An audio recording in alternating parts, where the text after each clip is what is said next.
seorang koruptor sebagai pertanggungjawaban moral. Saya mau minta klarifikasi, ini tanggung jawab siapa? Bapak malu nggak sih? Tidakkah saya dengar permintaan maaf yang benar orang-orang menjadi korban?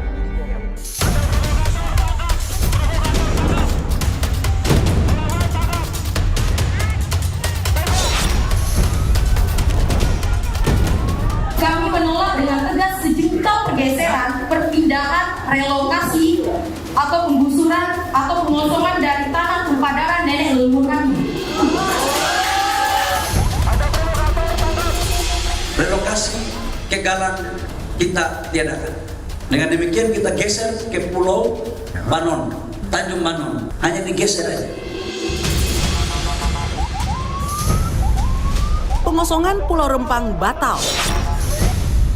Keputusan ini diambil karena masih kuatnya penolakan warga 16 kampung tua. Mereka khawatir akan kehilangan ruang hidup sebagai dampak dari pembangunan Rempang Eco City. Spanduk itu berbunyi, kami tidak mau relokasi, kami tidak mau digusur, silakan investasi masuk. Namun itu tidak dapat respon positif. Akhirnya Bahlil mengundang 3 tokoh masyarakat berdialog, dan dari penyampaian tokoh masyarakat, silakan investasi asal kampung kami tidak direlokasi. Ini bukan komputer kok.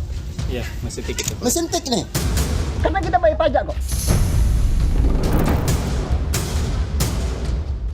Merespons ketegangan di Pulau Rempang, Senin 25 September, Presiden Jokowi adakan ratas dengan Menteri Investasi Bahlil Lahadalia, Menteri LHK Siti Nurbaya, Menteri Menko Perekonomian Erlangga Hartarto. Pemerintah berjanji akan mengakomodir permintaan warga yang diwakili sejumlah tokoh di Rempang. Yang pertama, relokasi ke Galang kita tiadakan. Artinya kita menyetujui aspirasi dari masyarakat. Dengan demikian kita geser ke Pulau Banon, Tanjung Banon. Tanjung Banon itu masih di Rempang, hanya 3 kilo. Yang kedua, kuburan-kuburan para dato-dato orang tua kita tidak kita geser ke tempat lain, tapi kita pagar, kita bikin gapura, kita cat. Yang ketiga, menyangkut dengan kompensasi, mendapat 500 meter persegi tanah di Tanjung Banon yang di Rempang itu langsung sertifikat. Ini sertifikat itu bukan HGB, tapi sertifikat hak milik. Rumahnya dikasih tipe 45, harganya 120 juta.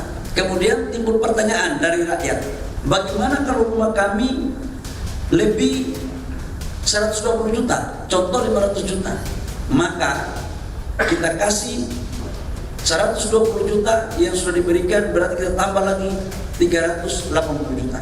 Jadi nggak ada dirugikan ini.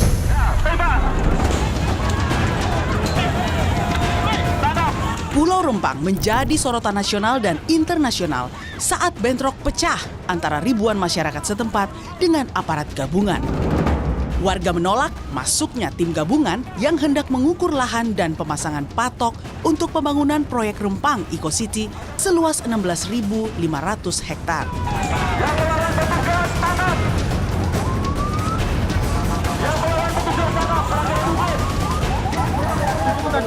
Ya Allah ya Tuhan. Ya minum. Duduk. Minum sedikit. 22 September 2023, melalui bantuan YLBHI, perwakilan warga Pasir Panjang Rempang Galang menyampaikan pernyataan sikap. Mereka menolak pemindahan paksa sekitar 7.500 orang masyarakat adat yang menghuni 16 kampung adat Melayu yang eksis sejak 1843. Kami menolak dengan tegas sejumlah pergeseran, perpindahan, relokasi, atau penggusuran atau pengosongan dari tanah tempadaran nenek leluhur kami.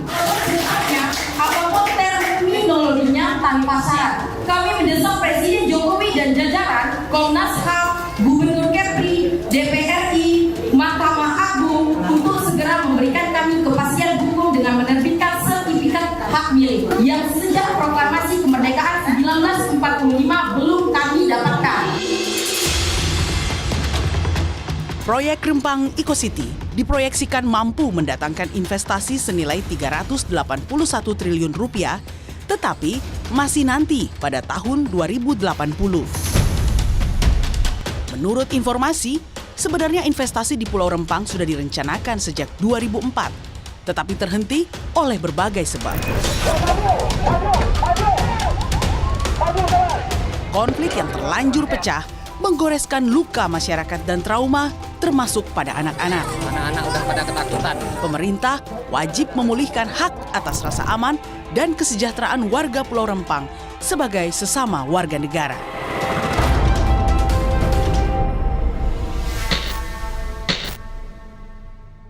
Saya sudah bersama dengan menteri yang paling bertanggung jawab soal investasi di Indonesia, sekaligus soal konflik di Pulau Rempang, Bapak Bahlil Lahadalia. Pak Bahlil, Pak Menteri, terima kasih sudah di Rosi. Selamat siang. Terima kasih. Di hari libur ini, hari libur adalah kata kerja, sehingga kita tetap bekerja. Ya, kalau untuk Kementerian Investasi nggak ada kenal hari libur. Kita kan harus mencapai target gitu kan. Pak Bahlil, ini pada hari Senin lalu, tanggal 25 September, Presiden Jokowi memanggil sejumlah menteri untuk ratas. Lalu kemudian Pak Bahlil sendiri menyampaikan ada arahan Pak Jokowi untuk menyelesaikan secara kekeluargaan soal konflik Rempang. Apakah ini mengindikasikan ada yang salah dalam penanganan di Pulau Rempang? Ya, memang harus kita melihat masalah Rempang ini harus dengan kata hati dan berpikirnya objektif, Ros. Jadi kalau ditanya apakah memang ada terjadi kekeliruan dalam penanganan masalah Rempang, saya jujur mengatakan. Ada pengakuan?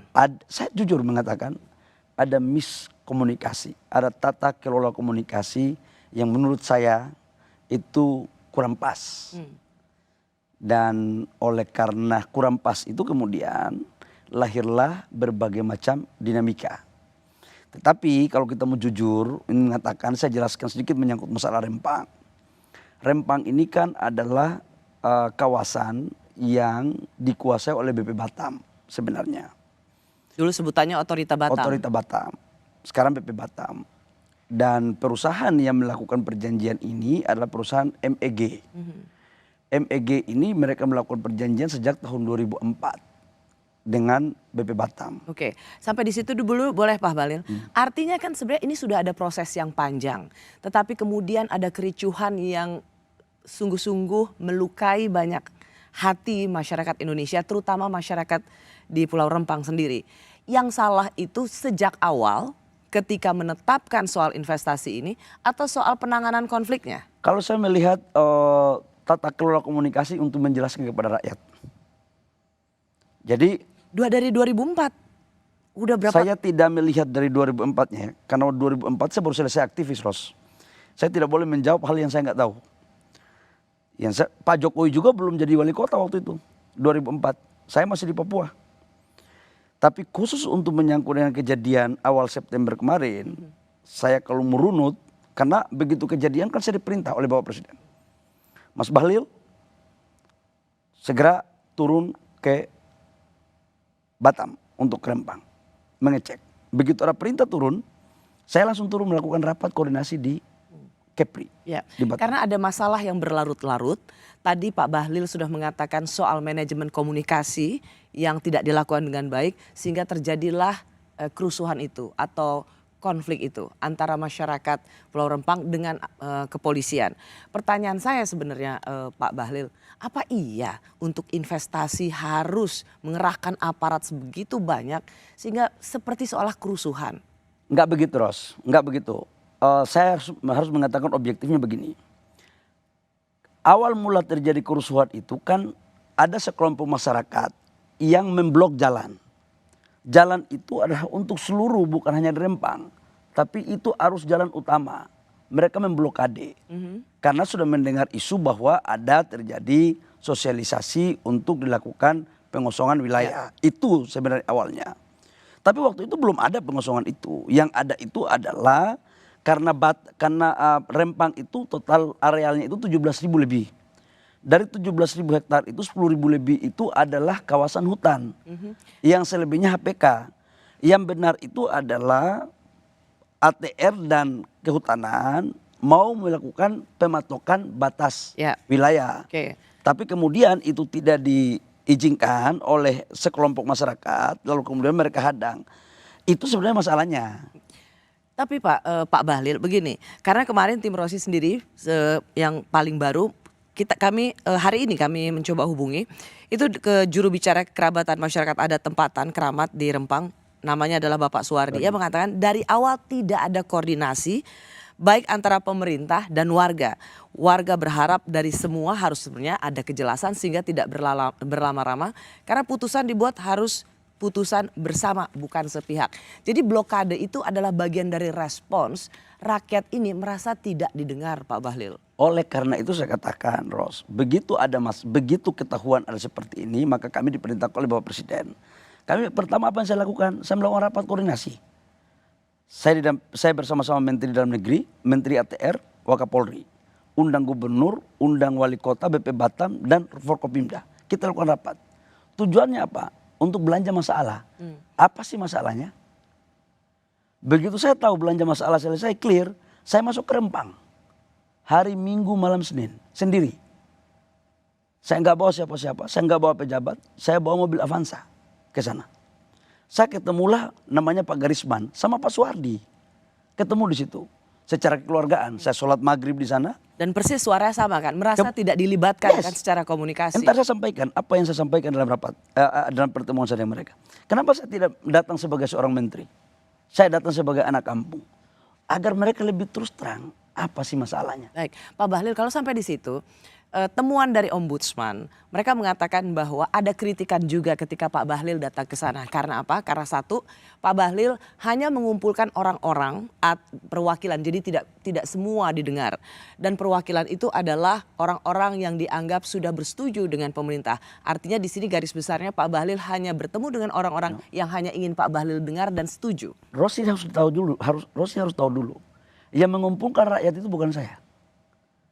Yang mengumpulkan rakyat itu adalah tokoh-tokoh di sana, dalam hal ini Pak Garisman dan Pak Suwardi. Jadi saya mau minta klarifikasi nih dari Pak Menteri. Tidak benar bahwa Pak Bahlil datang ke sana hanya ingin bertemu dengan kelompok-kelompok yang setuju dengan pemerintah. Yang bisa diatur oleh pemerintah. Bagaimana mungkin kita mau atur? Saya itu datang bersilaturahmi dengan tokoh. Makanya saya kasih waktu untuk menjelaskan. Begitu saya melakukan silaturahmi dengan Pak Garisman, itu 3,5 jam, Rosi. Saya tanya mereka, apa sih masalahnya? Apa harapan mereka? Pak Garisman itu ngomong sama saya, Pak Suwardi juga. Mereka itu tidak menolak investasi. Bahkan mereka mengatakan Rempang ini 5 kali kiamat pun nggak akan maju kalau tidak ada investasi. Satu. Cuman investasi yang harus betul-betul dengan tata kromo. Harus dengan perilaku. Saya sebagai orang kampung memahami perasaan mereka. Oh, ini tanah leluhur mereka kok. Mereka sudah hidup harus ada cara generasi ke generasi. Harus ada cara yang wise gitu loh. Kemudian saya tanya, apa yang menjadi harapan bapak-bapak? Yang pertama, mereka tidak ingin untuk direlokasi ke Galang. Mereka maunya melakukan pergeseran ke Rempang aja. Cari satu kampung untuk kumpul semua di situ. Satu. Yang kedua adalah hak-hak mereka. Begitu digeser, apa yang mereka dapatkan? Apakah sama mata pencariannya seperti dulu? Yang ketiga adalah bagaimana dengan kuburan-kuburan para datuk-datuk, para keluarga-keluarga. Yang keempat adalah investasi masuk, mereka dapat apa? Maka kemudian kita formulasikan. Yang pertama, saya batalkan juga tentang ke Galang. Itu full stop, jadi? Tidak jadi ke Galang. Karena itu aspirasi mereka kan. Jadi, mereka nggak mau dipindahin ke Galang? Ya, karena itu kan saya melakukan komunikasi. Setuju mereka. Bahkan petanya sudah diteken. Di Pulau Tanjung Banon itu penentuan bersama. Mereka kan minta buka peta. Saya buka peta dan kita teken semuanya. Sama-sama. Termasuk Pak Suwardi juga teken juga di situ. Yang kedua, menyangkut dengan hak-hak mereka. Saya katakan bahwa kita kasih tanah 500 meter persegi sertifikat hak milik. Karena harus jujur, Rosi, saudara-saudara kita di sana, mohon maaf dengan segala hormat, karena mereka sebagian itu orang Sulawesi. Masih ada darahnya juga sama saya. Itu mohon maaf sekali lagi. Nggak ada alas hak sama sekali. Tapi bukan berarti itu sebagai alasan utama untuk kita geser mereka. Enggak. Yang kedua, Rosi, mereka kita kasih rumah tipe 45. Pak. dengan harga 120 juta, tetapi kalau ada rumah yang memang harganya lebih dari 120 juta, itu dinilai oleh KJPP. Oke, Pak Bahlil, soal apa yang menjadi pengganti atau ganti untung oleh pemerintah, nanti saya akan gali lagi Pak Bahlil. Tapi by hari ini, ketika Pak Bahlil mungkin melihat sudah ada satu titik temu, sampai hari ini masih ada penolakan. Kita lihat sama-sama bagaimana hasil liputan Kompas TV di sana.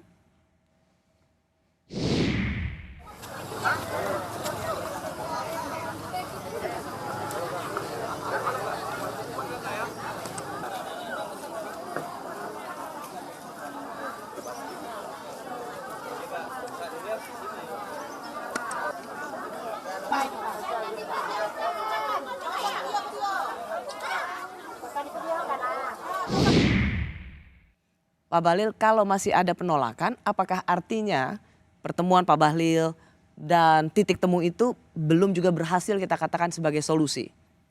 Gini Rosi, total yang akan melakukan pergeseran itu total 900 kakak. Dan dari 900 kakak itu, terhitung tadi sebelum saya ke sini, itu sudah 300 lebih. Sudah ada sekitar 317 kakak yang sudah melakukan sukarela. Jadi pendaftaran ini pendaftaran sukarela yang dilakukan oleh tokoh-tokoh di sana.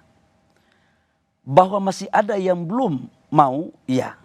Tapi saya mau tanya Rosi, di Republik ini jangankan investasi, bangun jalan aja pasti masih ada yang belum setuju semuanya. Ya. Tapi itulah tantangan kami. Ya, itulah salah satu tantangan bagaimana di negara demokrasi, di mana setiap partisipasi publik didengar, tetapi juga kita butuh pembangunan.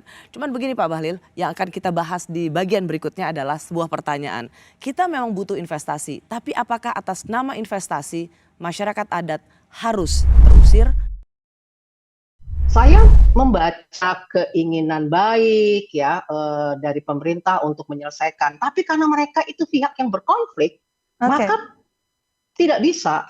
Pasti misalnya yang punya konflik of interest, makanya tim terpadu pakai tentara, polisi, ya gimana itu udah pasti. Kalaupun masyarakat nanda tangan, itu pemaksaan. Nah itu tidak akan menyelesaikan persoalan. Sekarang kelihatannya ada kertas gitu ya, tapi akan muncul kembali konflik-konflik terus-menerus. Yang susah adalah mereka kan merasa punya identitas yang sudah lama. Biasanya masyarakat adat itu sangat attached dengan wilayah dia tinggal. Sehingga tidak mudah untuk misalnya membujuk mereka pindah kepada satu tempat lain gitu ya. Saya masih bersama dengan Menteri Investasi sekaligus Kepala Badan Koordinasi Penanaman Modal Bahlil Lahadalia. Pak Bahlil, apakah atas nama investasi masyarakat adat memang harus terusir? Saya pikir begini, tujuan investasi itu kan sebenarnya baik. Kita ingin investasi yang berkeadilan. Jadi penciptaan lapangan pekerjaan masyarakat juga ikut di situ. Tapi memang kalau ada master plan-nya itu perlu kita bicarakan. Nah terkait dengan tadi pertanyaan Rosi tentang masyarakat di sana. Masyarakat di sana saya bagi klasifikasi menjadi 3 Rosi. Yang pertama adalah memang secara turun-temurun sudah ada. Ada peta geospasialnya. Kemudian yang kedua adalah yang baru datang, 2004. Ya? Yang berikut juga adalah juga yang baru datang 2010. Tapi ada juga orang yang menggarap hutang-hutang lindung, yang menggarap hutang-hutang HPK di sana, tapi yang punya ini bukan di situ Ros. Ada juga. Nah ini yang kita mau tata. Nah pikiran saya adalah bagaimana kemudian investasi itu masyarakat juga ikut mengambil bagian. Mereka nggak boleh hanya menjadi objek, mereka juga harus menjadi subjek. Nah karena itu kita rembukkan, kita ngomongkan baik-baik. Saya kan ikuti terus perkembangan terus tiap hari. Bahkan minggu depan saya lagi akan turun ke Rempang. Oke. Nah pertanyaan kan gini, ketika ada klasifikasi dari penduduk di sana Pak Bahlil. Tentu semuanya sama-sama dan setara begitu. Tetapi tentu prioritas pada masyarakat adat di sana. Mereka yang sudah tinggal dari mulai leluhur, dari mulai generasi, udah 8 generasi sebutannya. Apakah memang mereka adalah yang paling terdampak ketika mereka harus diusir? Seperti negara tidak memberikan penghormatan dan penghargaan pada masyarakat adat ini. Negara tetap akan memberikan penghargaan. Keliru kalau negara tidak memberikan penghargaan. Karena itu kita bicarakan. Contoh waktu kemarin saya ketemu dengan masyarakat. Saya katakan bahwa saudara-saudara saya yang sudah secara turun-temurun di sini, kita harus menghargai hak kesulungan mereka. Artinya janganlah hak kesulungan ini diambil oleh orang yang bukan haknya. Ya. Dan itu saya ngomong di rakyat itu. Itu ada Pak Garisman, ada Pak Suwardi, tokoh-tokoh di rumah itu. Itulah bentuk penghargaan kita. Makanya kita mencari formulasi yang baik dan benar, yang tepat. Nah, kalau mereka bilang pokoknya nggak mau pindah, mereka mau tetap di sini karena mereka disinilah mata pencarian mereka, disinilah tempat leluhur mereka, disinilah mereka hidup bertahun-tahun, puluhan tahun. Itu apa tidak bisa diakomodasi? Di Tanjung Banun itu, Mbak Rosi, itu adalah kita mau bikin satu perkampungan yang memang airnya, lautnya itu hanya berbeda 1 kilo dengan kampung mereka sekarang. Kita mau geser mereka ke Tanjung Benung ini, saudara-saudara kita ini. Supaya di situ kita bikin pelabuhan dan TPI untuk penangkapan ikan yang lebih profesional, yang lebih bagus. Yang kedua adalah untuk urusan kampung-kampung yang ada, kita sudah sepakati juga, kita bikin semacam museum mini sebagai bentuk penghargaan kita. Dan itu sudah kita bicarakan juga. Bahwa sampai dengan sekarang masih ada yang belum mau, iya. Harus kita fair juga. Tapi itulah butuh tantangan kita untuk mengkomunikasikan. Dalam pemahaman saya, karena saya mengurus investasi ini kan tidak hanya Rempang. Seluruh Republik Indonesia ini saya ngurus pembebasan tanah. Justru ada satu hal yang menarik, Ros. Kenapa kalau saya urus yang lain nggak seheboh kayak di Rempang? Ada apa di balik ini? Apa? Mbak Rosi harus tahu. Batam dibuat oleh zamannya Pak Harto, Pak Habibie itu kan dalam rangka menyaingi negara sebelah. Singapura. Oke. Dalam proses selanjutnya, ketika ada investasi besar tahun 2004, 2003, nggak jadi. Masyarakat tolak. Saya juga tahu dari mana itu sumber uangnya. 2010 ada investasi besar, begitu juga. Sekarang 2023 juga akan dibuat begitu. Artinya bahwa betul ada persoalan keluarga kita di sana, ada persoalan sosial. Tapi saya tidak hanya melihat dalam aspek itu. Ada persaingan geopolitik, ada yang tidak menginginkan Indonesia. Ada persoalan geopolitik besar. Nah, kita ini mau diadu domba atau tidak? Itu aja kok. Nah, kalau kita bicara tentang wilayah, tanah di Sulawesi, di Maluku, di Kalimantan, di Jawa mengalami hal yang sama. Tapi kan bisa kita lakukan dengan baik. Kita bicarakan baik-baik semuanya.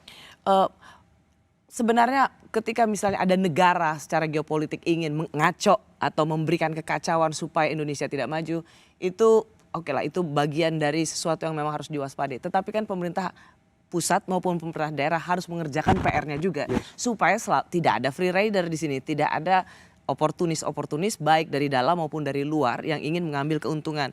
Pak Bahlil, seperti yang tadi Pak Bahlil katakan, ada janji untuk mereka yang dipindahkan atau sebutannya digeser sedikit. Tapi mereka tidak melihat itu sebagai sebuah harapan yang realistis.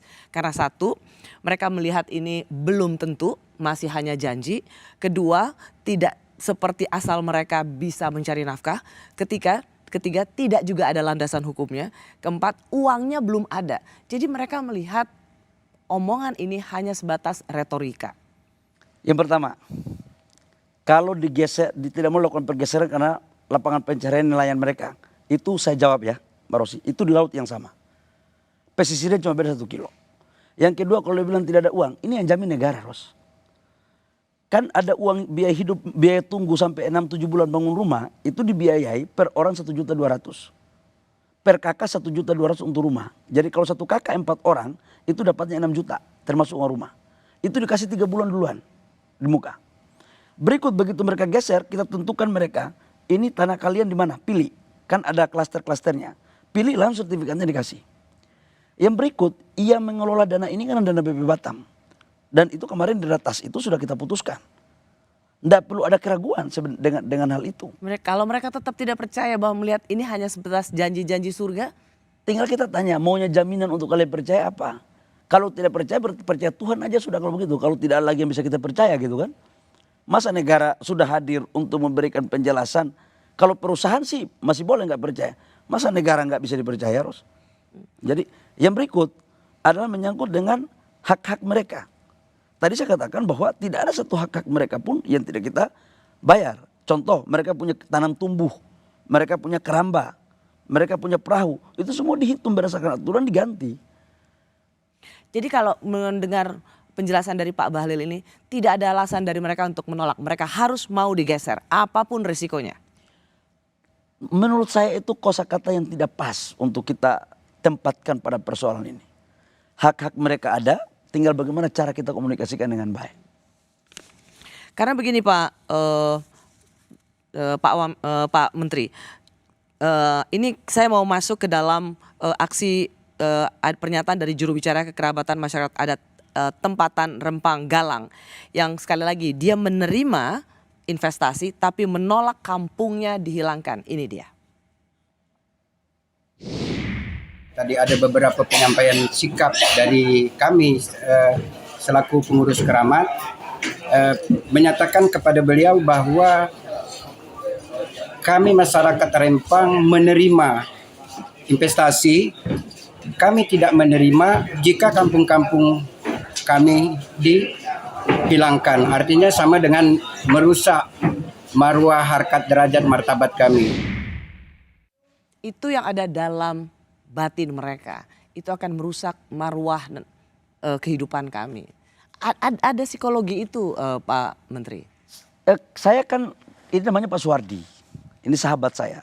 Kemarin saya sempat berdiskusi, awalnya juga mereka menyampaikan hal itu. Tapi kemudian ada komunikasi dua pihak, saya sama mereka.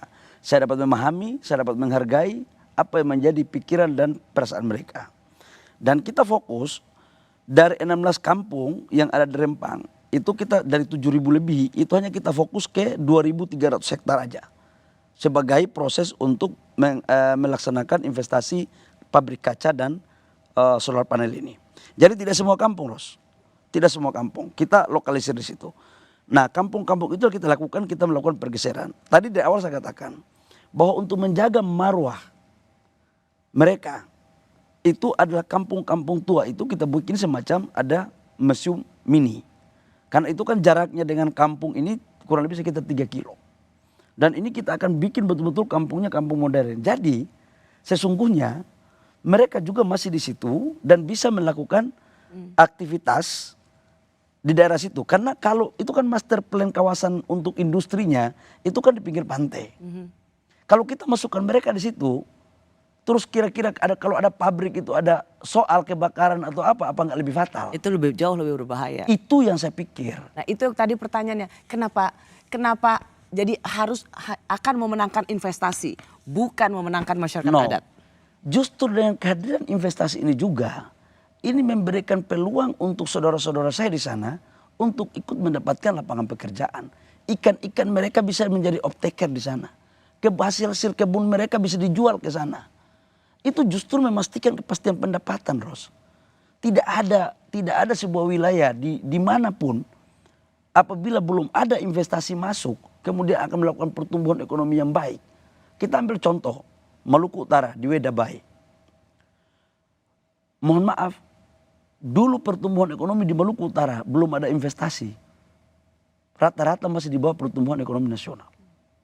Tapi begitu terjadi investasi di Wedabai untuk membangun hilirisasi nikel, pertumbuhan ekonominya di atas pertumbuhan ekonomi nasional, 27%. Inilah sebagai contoh-contoh kecil yang kita ingin juga melakukan di tempat lain. Dan selain dari persoalan itu adalah anak-anak mereka, saudara-saudara kita di sana, itu dia akan masukkan di SMK khusus. Oke, Pak. Untuk kemudian mereka mendapatkan manfaat dari keberadaan investasi. Itu. Jadi nggak benar kalau dibilang bahwa kita atas nama investasi. Justru investasi itu meningkatkan taraf hidup mereka bersama-sama. Pertanyaan saya berikutnya Pak Bahlil. Proyek strategis nasional di Rempang ini seolah-olah mendadak muncul di tahun 2023. Dan di belakangnya ada nama pengusaha Tommy Winata. Benarkah pengerahan pasukan ini hanya demi untuk mengamankan proyek pengusaha tertentu? Saya tekankan PSN ini tujuannya adalah memberi manfaat untuk rakyat. Bukan justru sebaiknya menderitakan masyarakat. Saya sudah sampaikan urusan yang di mana? Rempang. Ini hanya salah komunikasi aja di bawah, itu salah mengkomunikasikan saja. Diberi ganti rugi, diberi lahan, diberi rumah, tapi mungkin lokasinya belum tepat. Nah itu yang harusnya diselesaikan. Urusan kayak gitu sampai presiden. MOU dan perjanjian yang dibuat tanggal 26 Agustus 2004 itu karena cacat hukum sehingga kita minta dibatalkan. Kebijakan untuk memindahkan segala macam aktivitas pariwisata ke Pulau Rempang itu dimulai dari tahun 1992. Kemudian setelah MOU dan perjanjian itu dilakukan 2004, gantung sampai 2023 ini, kemudian mendadak bergeser menjadi pembangunan industri besar, pabrik kaca sebagai industri terbesar kedua di dunia yang ada di Indonesia. Saya masih bersama Menteri Investasi yang pernah menjabat Ketua Himpunan Pengusaha Muda Indonesia periode 2015-2019, Bahlil Lahadalia. Pak Bahlil, kembali ke pertanyaan saya sebelum kita jeda tadi. Proyek strategis nasional tadi sudah disebutkan oleh Presiden Jokowi bahwa ini penting untuk masyarakat Indonesia. Tetapi untuk Eco City di Rempang ini seolah ujuk-ujuk. Pulang dari Cina, tiba-tiba ini jadi SK Menko dan kemudian menjadikan Eco City ini sebagai PSN. Dan di belakangnya ada pengusaha yang kita tahu adalah Pak Tommy Winata. Apakah ini memang kado dari Cina yang tiba-tiba dijadikan sebagai proyek strategis nasional? Enggak juga begitu. Itu asumsi yang perlu saya luruskan. Jadi pertama begini, saya kan punya Kementerian Investasi kan punya perwakilan di China. Tugas kita itu adalah ada 10 negara perwakilan kami. Memapping potensi-potensi investasi yang bisa kita masuk ke Indonesia. Sejarahnya sebenarnya begini, ini terkait dengan hilirisasi, Rosi. Bapak Presiden kan selalu mengatakan untuk kita bahwa arah kebijakan negara investasi ke depan itu hilirisasi. Nikel sudah kita lakukan, boksit sudah kita lakukan, tembaga sudah kita lakukan. Poin kedua apa? Kita masuk kepada pasir silika dan pasir kuarsa untuk green energy. Maka kemudian kita mencarilah investasi mana yang bisa masuk ke Indonesia. Karena kita punya pasir kuarsa dan punya pasir silika besar sekali di Kalimantan. Ini ceritanya. Lalu kemudian saya berangkat ke China. Menemui begitu staf saya melaporkan, saya datang untuk melakukan cross check. Bahwa benar ini orang serius melakukan investasi di Indonesia atau tidak. Saya ke sana mengecek dan ternyata bagus sekali. Bahkan kita mau jadikan Indonesia sebagai pusat industri untuk solar panel. Karena dunia ke depan itu bicaranya green. Nah, tidak ada cara lain. Kita harus menggunakan investasi. Investasi kan seperti kereta. Ada lokomotif, ada gerbong. Nah kemudian mereka masuk. Setelah itu saya lapor ke Presiden. Jadi benar dong, kesannya memang dadakan banget. Enggak setelah dadakan. dari Cina dan kemudian dijadikan ini sebagai proyek strategis nasional. Gimana dadakan? Sudah 4 bulan lalu kita hunting. Kalau dadakan itu kan 1 minggu sebelumnya. Ini sudah 4 bulan lalu sebelum kunjungan Pak Presiden sudah kita hunting. Sudah kita lakukan cross check segala macam. Gitu. Jadi nggak benar itu kalau dibilang bahwa itu dadakan dan itu hadiah, nggak ada. Dan itu B2B semuanya. Ini yang menjadi banyak omongan orang Pak Bahlil karena dari Cina kemudian tiba-tiba ini menjadi proyek strategis nasional, kemudian Rempang dijadikan Eco City dan kemudian semuanya seperti dikerahkan aparat keamanan juga dikerahkan untuk pengosongan lahan karena ini mau segera dibangun sebagai Eco City. Dan di belakangnya ada pengusaha bernama Tommy Winata. Saya tidak melihat bahwa ada pengerahan dari aparat keamanan ya. Bahwa kejadian kemudian ada aparat keamanan, iya. Tapi tugas untuk meyakinkan masyarakat ini kan sebenarnya tugas pemerintah yang dalam hal ini diwakili oleh BP Batam. Karena yang punya wilayah ini kan BP Batam. Jadi sebenarnya ini bukan tugas juga MEG atau Pak Tommy, bukan tugas Pak Tommy. Pak Tommy itu melakukan kerjasama dengan dengan Batam itu, BP Batam, dalam kondisi clear and clean. Jadi nggak ada urusannya. Gitu loh. Ini murni adalah urusan pemerintah dengan saudara-saudara kita. Kalau gitu bagaimana menjawab kenapa kok munculnya belakangan, kok baru-baru ini sebagai proyek strategis nasional 2023? Begitu sudah serius, karena PSN itu kan sebelum diterbitkan kan kita mengecek dulu. Serius nggak ini investornya? Bisa tereksekusi nggak? Jangan sampai kita bikin PSN nggak ada investornya, Ros. Dan rata-rata dalam mekanisme di internal itu kalau proyek strategi nasional itu kan dari Menko. Tetapi ada kementerian teknis yang memberikan pertimbangan. Kami salah satu yang memberikan pertimbangan bahwa ini penting untuk dimasukkan sebagai PSN. Kenapa? Karena ini menjadi industri investasinya 172 triliun dan menciptakan lapangan pekerjaan untuk 30.000 orang dan ini mampu memacu pertumbuhan ekonomi kita. Nah kalau tidak ini menjadi strategi nasional, kemudian pengusahanya juga itu kan akan berpikir seberapa besar keseriusan pemerintah dalam menjamin investasi untuk keberlangsungan bersama. Itu Ros. Jadi kalau dibilang bahwa uju-uju, enggak lah. Anda di sini klarifikasi bahwa ini bukan semata-mata hanya untuk memberikan karpet merah untuk investasi Cina dan pengusaha tertentu di Indonesia. Enggak ada. Saya kan bikin PSN udah banyak. Kemarin di kampung saya bikin PSN juga untuk pupuk. Lama-lama nanti Bahlil bilang ini balik karena bikin pupuk di fak-fak jadi karpet merah juga. Saya selalu membuat analogi begini, Ros. Negara dari langit pun yang melakukan investasi di Indonesia, selama dia tidak menabrak aturan, maka saya akan memberikan karpet merah. Karena itu tugas saya. Karena memang negara ini membutuhkan investasi. Bagaimana mungkin kita menciptakan lapangan pekerjaan? Bagaimana mungkin pertumbuhan ekonomi kita? Bagaimana mungkin neraca perdagangan kita akan baik kalau tidak ada industri produk yang bisa kita jual? Dan itu memang harusnya ada investasi. Karena di sini berhadapan dengan masyarakat adat. Itu di situ poinnya. Bukan hanya melulu tentang masyarakat adat, tapi banyak kebutuhan masyarakat hidup lainnya yang harus tergusur, terhempas karena masalah investasi. Disinilah sesungguhnya PR terbesar bahwa kita butuh investasi, tapi jangan sampai kemudian hak-hak hidup masyarakat yang sudah hidup bertahun-tahun di sana terampas. Ros, yang pertama saya ini kan orang kampung. Saya mengerti perasaan saudara-saudara saya di sana. Saya nggak mungkinlah melakukan hal yang menurut saya itu sangat tidak rasional. Tapi yang kedua saya mau sampaikan juga begini. Mana ada sih investasi di Republik ini yang tidak ada dinamika? Ini konsekuensi negara kita berdemokrasi. Tapi kita harus tahu dong mana tujuan negara dan mana juga tujuan rakyat. Kita harus ada titik temu dong. Kalau kita mau cari sempurna, mati aja kita semua masuk surga. Baru kita cari kesempurnaan itu di sana. Untuk selanjutnya Pak Menteri, yang ingin saya tanyakan selanjutnya adalah suara dukungan menyelesaikan hingga membatalkan konflik Rempang datang dari berbagai kalangan. Apakah proyek strategis nasional Rempang Eco City bisa batal? Persoalan Rempang Galang merupakan masalah yang terkait pemanfaatan lahan untuk proyek pembangunan. Persoalan semacam ini terus berulang akibat kebijakan yang tidak partisipatoris, yang tidak melibatkan para pemangku kepentingan dalam proses perencanaan kebijakan hingga pelaksanaannya.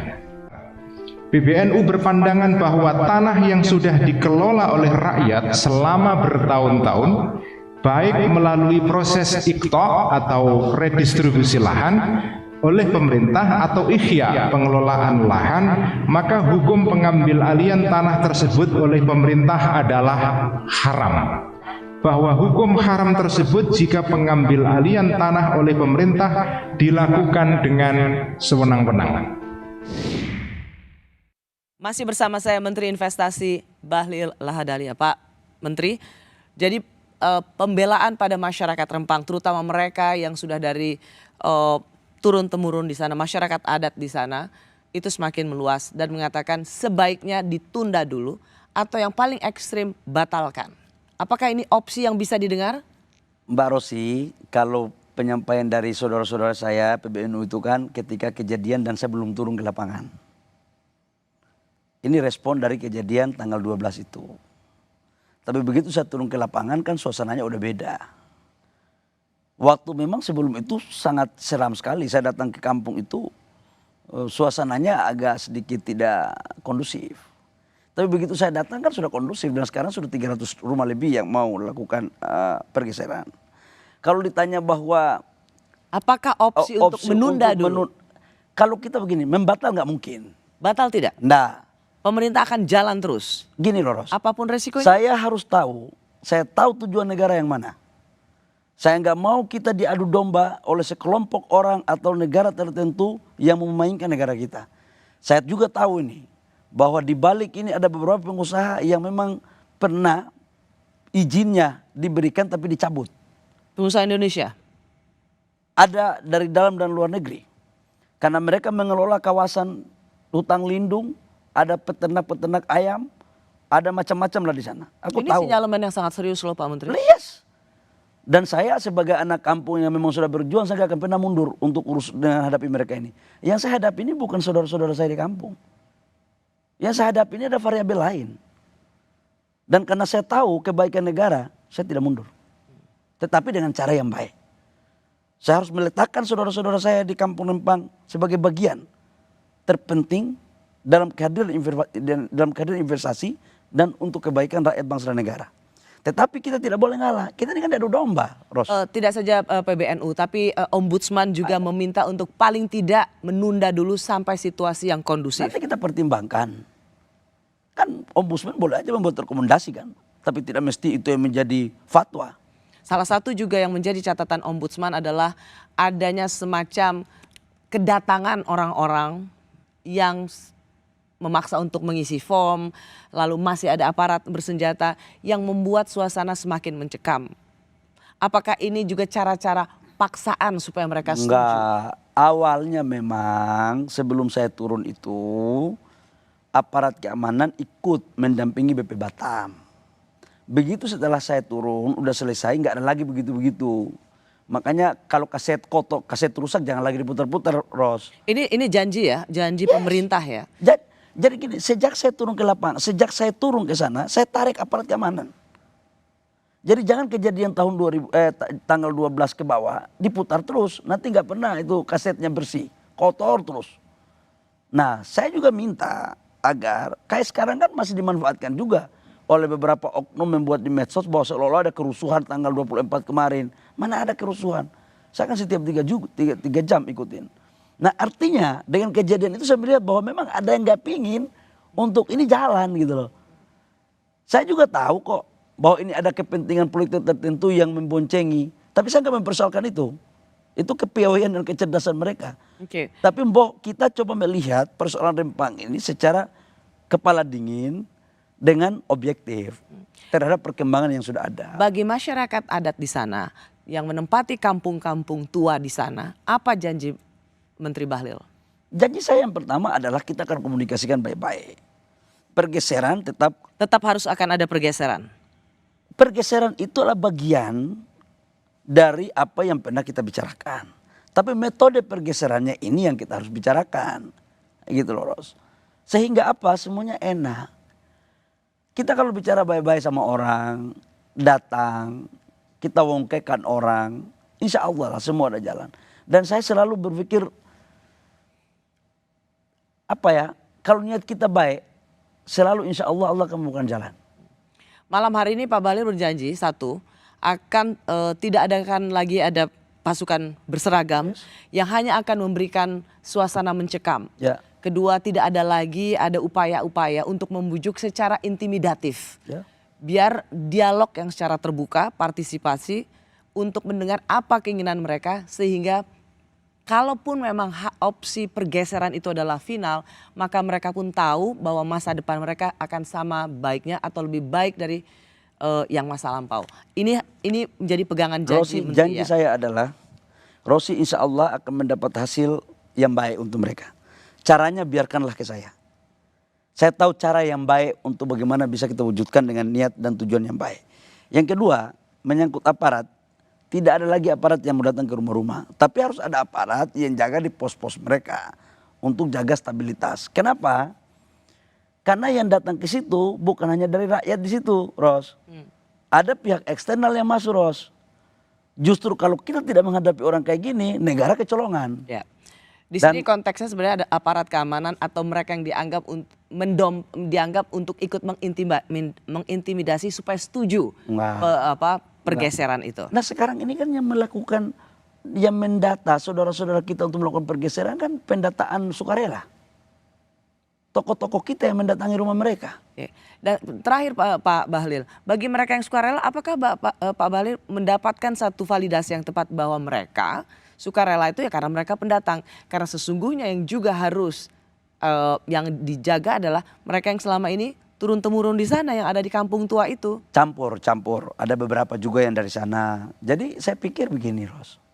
Dalam diplomasi itu kan ada waktu, ada strategi, ada cara, ada hati. Di sini yang kita butuhkan kebesaran itu. Nah karena itu memang nggak boleh barangnya digoreng terus. Kalau digoreng terus, kalau saya bagian dingin tapi ada tukang bikin goreng ya kacau terus. Jadi kalau boleh Mbak Rosi, rekaman-rekaman yang 2012 jangan lagi diputar terus, pusing nanti saya. Kok 2012?